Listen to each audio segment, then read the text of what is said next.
তখন আমরা কি করব? হযরত মুসা নবীর দরবারে যাব।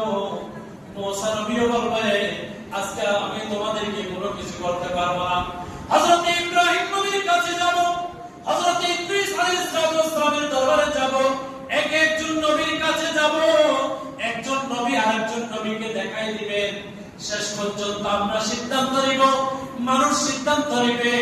আমার নবী রহমতুল লিল আলামিন, যেই নবী সৃষ্টি না হলে আল্লাহ আসমান জমিন বানাতো না, আল্লাহর সৃষ্টি জগৎকে সৃষ্টি করতো না, ওই নবীর দরবারে যখন যাবে, আমার নবী বললেন আনা লাহা, আমি এর জন্য আমি তোমাদেরকে সুপারিশ করব।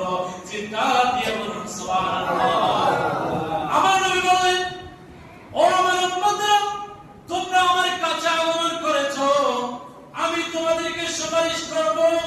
এই কথা বললে আল্লাহর কাছে সিজদা করবে, সিজদার মধ্যে পড়ে যাবে। যখন আমার নবী সিজদার মধ্যে পড়বে, আমার আল্লাহ সহ্য করবে না। আমার আল্লাহ ডাক দিয়ে বলেন ও হাবিব, আপনি দুনিয়াতে যখন ছিলেন সারা জীবন আপনি নামাজ পড়েছেন, মানুষদেরকে ইসলামের দাওয়াত দিয়েছেন, রাতে দাঁড়িয়ে দাঁড়িয়ে এমন ভাবে ইবাদত করেছেন, আপনার পা মোবারকগুলো ফুলে গিয়েছে। আপনি যখন সিজদা করেছেন, আপনার সিজদা মাথা মোবারক আপনার জমিন থেকে উঠাতেন না। আমি আল্লাহকে সন্তুষ্ট করেছেন। এই কিয়ামতের ময়দানে আপনি রাসূলকে কোনো সিজদা দিতে হবে না। ইরফা রাসাকা, ইরফা রাসাকা, হাবিব আপনার মাথা মোবারক তুলেন, আপনি যেটাই বলবেন আজকে আমি আল্লাহ সেটাই কবুল করে নিব। আমার নবী যে ব্যক্তিকে বলবেন আল্লাহ আপনি এই ব্যক্তিকে আপনি জান্নাতে বানিয়ে দেন, সে যদিও জাহান্নামী, সারা জীবন যদি কোনো ভালো আমল না করে, আমার নবী যদি সুপারিশ করে, ভালো কাজের দরকার নেই।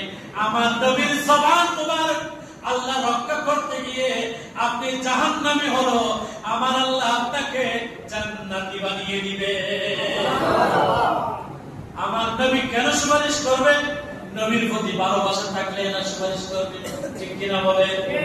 নবীর সাথে যদি দুশমনি করেন, নবী যদি আমার মতো আপনার মতো বলেন, নবী যদি সাধারণ বলেন, তাহলে আপনাকে আমাকে নবী কি সুপারিশ করবে নাকি? নবীকে যদি অন্তর দিয়ে মহব্বত করে ভালোবাসেন, নবীর উপর যদি দরুদ পড়েন, নবীকে যদি ইয়াদ করেন, নবীকে যদি ভালোবাসেন, আমার নবী কথা দিচ্ছি আমাদেরকে ছাড়া কখনো আল্লাহর জান্নাতে যাবে না। সুবহানাল্লাহ।